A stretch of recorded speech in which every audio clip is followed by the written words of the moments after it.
नमस्कार बच्चों, हमारे YouTube चैनल पर आपका स्वागत है। आज हम लोग पढ़ेंगे क्लास 10वीं के सामाजिक विज्ञान, जो कि क्वेश्चन बैंक से हम आपको लेकर आए हैं। और 2018 के जो प्रथम पाली में मतलब समझते हैं फर्स्ट सीटिंग में जो क्वेश्चन पूछा है वह हम आपको एक गो क्वेश्चन बताएंगे। ठीक, तो आप शुरू से लेकर अंत तक बने रहिएगा। ठीक, इस क्लास में आपको ऑब्जेक्टिव देखने को मिलेगा। ये देखिए क्या क्या पूछा था। पता है आपको कि 2018 में पता है ना कि 40 को ऑब्जेक्टिव पूछा था। 40 में 40 बनाना था आपका। ठीक है, तो देखिए पहला क्वेश्चन क्या कर रहा है।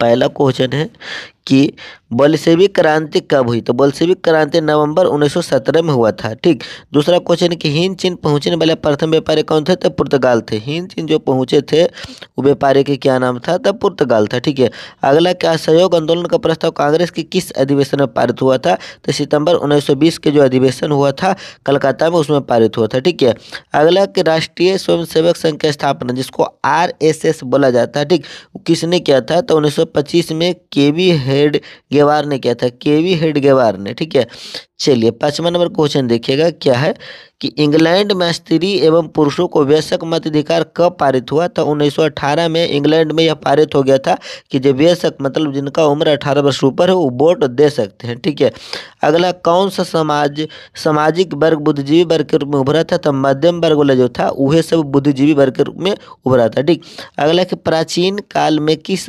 स्थल मार्ग से एशिया और यूरोप व्यापार होता था। तो प्राचीन काल में रेशम मार्ग द्वारा एशिया और यूरोप में व्यापार होता था। ठीक है, अगला आर्थिक संकट के कारण यूरोप में कौन सी नई शासन प्रणाली उदय हुआ था। तो आर्थिक संकट के कारण जो यूरोप में जो नया शासन आया था उसका नाम था फासीवादी नाजीवादी शासन। फासीवादी नाजीवादी शासन। ठीक है, देखिएगा 9 नंबर का क्वेश्चन का देखिएगा। ठीक ना, अगर आप ये 40 में 40 सही मार देते हैं तो इसका तो साफ मतलब है कि आपका तैयारी अच्छा चल रहा है। ये 9 नंबर का क्वेश्चन है कि किस पात्र ने रातों रात वर्नाकुलर प्रेस एक्ट से बचने के लिए अपनी भाषा बदल दी थी। तो अमृत बाजार पत्रिका जो था राताराती अपना भाषा बदल दिया था। अगला, किसने कहा मुद्रण ईश्वर की दी गई महानतम देन है सबसे बड़ा तोहफा। यानी कि कहे कि ईश्वर की दी गई महानतम देन सबसे बड़ा तोहफा है। तो मार्टिन लूथर बोले थे। ठीक, अगला, सोपानी कृषि किस राज्य में प्रचलित है। तो उत्तराखंड में जो था सोपानी कृषि प्रचलित है। अगला, प्राणियों के शरीर में कितना प्रतिशत जल की मात्रा निहित होती है। तो मात्र 65% होता है जो प्राणियों के शरीर में जल उपलब्ध होता है।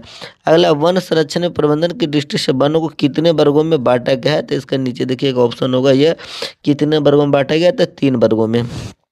अगला, एक NGO की वानगी रिपोर्ट के अनुसार 1948 ईस्वी में विश्व में कितने हेक्टेयर भूमि पर वन का विस्तार था। तो मात्र 400 करोड़ हेक्टेयर भूमि पर जो था वन का विस्तार था। कब के अनुसार। तो 1948 के अनुसार। ठीक है, 1 टन इस्पात बनाने में मैग्नीज का उपयोग होता है। तो 10 किलो होता है। 1 टन अगर आप इस्पात बनाना चाहते हैं तो कितना मैग्नीज लगेगा। तो 10 किलो। ठीक है, कोयला का सर्वोत्तम प्रकार कौन सा है। तो एंथ्रासाइट है जो कोयला का सबसे अच्छा कोयला माना जाता है। एंथ्रासाइट को सबसे घटिया कोयला माना जाता है पीट कोयला को। ठीक है, अगला, इनमें से कौन सा उपभोक्ता उद्योग है। तो याद रखिएगा चीनी उद्योग है जो उपभोक्ता उद्योग है।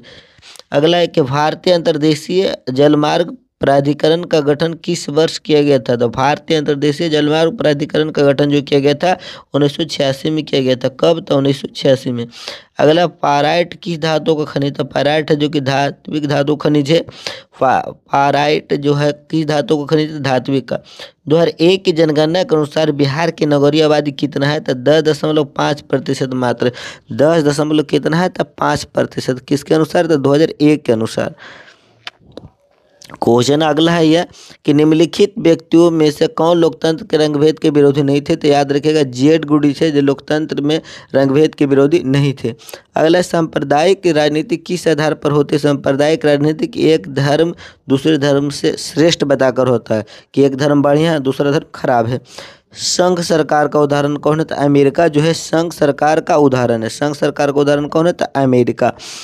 अगला क्वेश्चन है कि भारतीय लोकतंत्र में सत्ता के विरुद्ध जन आक्रोश किस दशक से प्रारंभ हुआ था? तो 1970 के दशक से जो है जो कि प्रारंभ हो गया था, मतलब शुरू हो गया था। ठीक। अगला क्वेश्चन है कि चिपको आंदोलन निम्नलिखित में से किससे संबंधित है? चिपको आंदोलन पेड़ बचाने से, क्योंकि चिपको आंदोलन में क्या होता था कि पेड़ में लोग चिपक जाते थे और उसको काटने नहीं देते थे।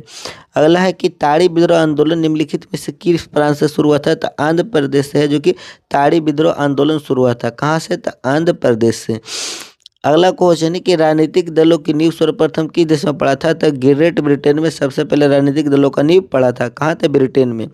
अगला, गठबंधन की सरकार बनने की महत्तम संभावना किस प्रकार की दलीय व्यवस्था है? तो बहुदलीय में, क्योंकि बहुत सारा दल मिलेगा तभी तो गठबंधन की सरकार बनेगा। अगला क्वेश्चन है कि निम्नलिखित में कौन सा राष्ट्रीय दल नहीं है? तो लोक जनशक्ति पार्टी राष्ट्रीय दल नहीं है। इसका जो अभिनेता है कौन है? तो चिराग पासवान, जिसको बोलते हैं एलजीपी। ठीक है। इनमें से किस देश में मिश्रित अर्थव्यवस्था है? तो भारत हो गया, पाकिस्तान हो गया, बांग्लादेश हो गया, इस समय मिश्रित व्यवस्था है। ठीक ना। चलिए अगला क्वेश्चन पर आते हैं। 31 नंबर के क्वेश्चन पर देखिए यहाँ 31 नंबर क्वेश्चन है कि इनमें से किसे पिछड़ा राज्य कहा जाता है? तो बिहार को। जी, बिहार सबसे पिछड़ा राज्य है। ठीक है। शेयर बाजार की नियामक संस्था कौन है? तो SEBI, रट लीजिएगा। SEBI जो है ना वह शेयर बाजार की नियामक संस्था है। अगला, इनमें से कौन संस्थागत वित्त का साधन नहीं है? तो व्यावसायिक बैंक है जो वित्त का साधन नहीं है। अगला, भारत की वित्तीय राजधानी किस शहर को कहा गया है? तो वित्तीय राजधानी कहा गया मुंबई को। कन्फर्म याद रखिएगा, किसको कहा गया वित्तीय राजधानी? तो मुंबई को। अगला क्वेश्चन इधर ही है कि इनमें कौन एक बीमारू राज्य नहीं है? तो कर्नाटक बीमारू राज्य नहीं है। देखिए, बिहार है, मध्य प्रदेश है, उड़ीसा है, लेकिन कर्नाटक बीमारू राज्य नहीं है। वैश्वीकरण के कितने अंग होते हैं? तो 4 अंग होते हैं। याद रखिएगा, वैश्वीकरण के कई अंग है? तो 4 अंग। भारत में उपभोक्ता संरक्षण अधिनियम घोषणा कब हुआ? तो उपभोक्ता संरक्षण अधिनियम 1986 में हुआ था। उपभोक्ता संरक्षण अधिनियम कानून बनाया गया था कि जागो ग्राहक जागो।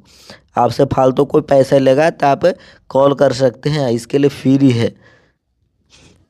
सामान वामान खरीदेंगे ना, आपको ज़्यादा पैसा ले लेगा ना, तो इसके लिए आप कॉल कर सकते हैं। निःशुल्क सेवा उपलब्ध है उपभोक्ता के लिए। ठीक है। आगे ही है कि स्वर्णाभूषण की प्रसूता को सुनिश्चित करने के लिए किस मान्यता प्राप्त चिन्ह का होना चाहिए? तो हॉलमार्क। क्या होना चाहिए? हॉलमार्क। अगर कोई सोना खरीदता है तो कितना शुद्ध है इसके जांच करने के लिए क्या होना चाहिए? हॉलमार्क। नदियों में बाढ़ आने का प्रमुख कारण क्या है? तो नदी के तले में अवसाद जम जाता है जिसके कारण बाढ़ आता है। लास्ट वाला क्वेश्चन 40 नंबर क्या है कि भूकंप संभावित क्षेत्र में भवनों की आकृति कैसा होना चाहिए? तो आयताकार होना चाहिए। जिधर ज़्यादा बार बार भूकंप आता है उधर का जो क्षेत्र होना चाहिए तो कैसा होना चाहिए? तो आयताकार होना चाहिए। तो आपको जैसे बताए थे कि 2018 के ये प्रथम पाली में क्वेश्चन पूछा था। अगर आपका ये क्लियर हो गया होगा तो बहुत अच्छा है, इसके लिए बहुत बहुत धन्यवाद है। और अगर नहीं क्लियर था पहले से तो इसको फिर से वीडियो दोबारा देखकर इसको क्लियर जरूर कर लीजिएगा।